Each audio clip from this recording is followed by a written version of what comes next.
So I have one more last question, Mark. Um, what we talked a little bit about this shifting dynamic of a lot of the long tail EPCs, developer and installers focusing on 50-50 resi and CNI, perhaps shifting a little bit more towards 80-20 mix of higher CNI and perhaps community solar type projects in their portfolio mix. So what would be your advice to those EPCs and installers and developers starting to focus from the small resi type projects to more larger CNI and community solar market? Yeah, it's a very doable jump, but it's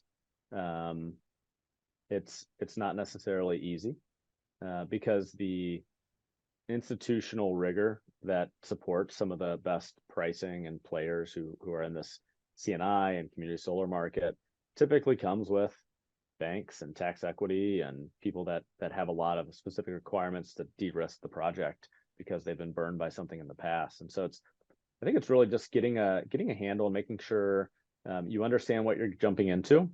If you've done some, CNI PPAs with some of the more professional investors out there, not like you've got some doctor friends who you've convinced to own the project and set up the PPA, but really like somebody who buys and owns and operates projects for a living. I think if you haven't done that, it's another animal, and just requires more rigor. So I think it's getting a sense of how much you're going to have to spend at risk to get the project to the right place for them to want to come in and start funding it.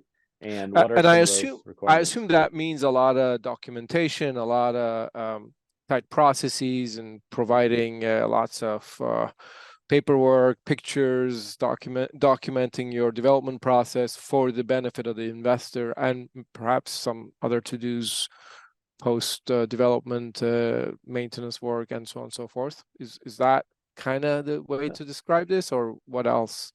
What's unique about that animal that a smaller residential installer developer would not be familiar with? I think at the basic level, I think this should resonate well with most people. Most small kind of CNI and residential developers are used to having someone else pay for the interconnection application and process. Just like there, if you're doing kind of this community solar or sometimes larger CNI projects, you need to fund that yourself, and it can be a much more substantial check to write. And if it comes back really badly, that's money that's just gone.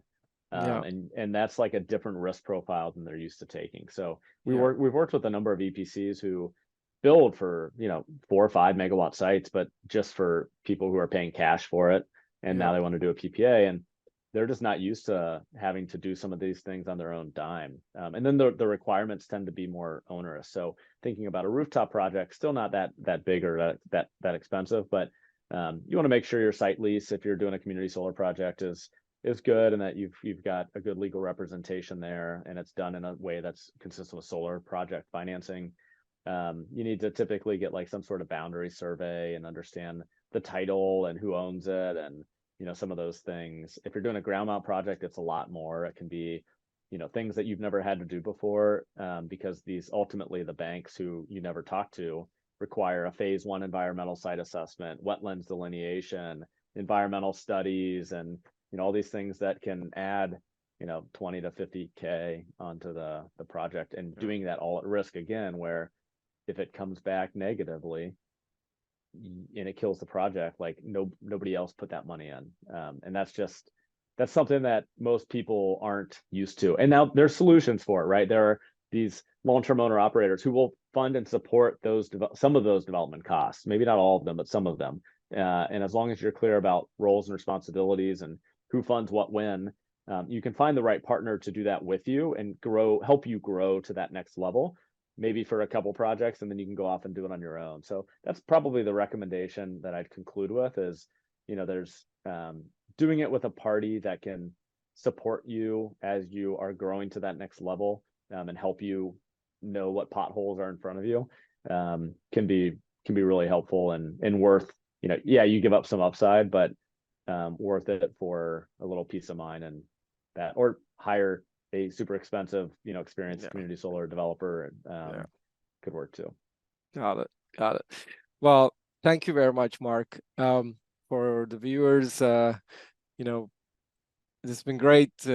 Someone who's played with the best and the biggest solar developers at the utility scale market, now focusing on the mid market and sharing all his wisdom and experience with those helping grow the mid market for solar, the CNI and community solar segments. Thank you so much. Mid market's where it's at, Karen. Yeah. Thanks. Yeah, thanks for having me. A lot of fun. Just talking back and forth with you on some of these things. Yeah, we'll probably do a future segment on the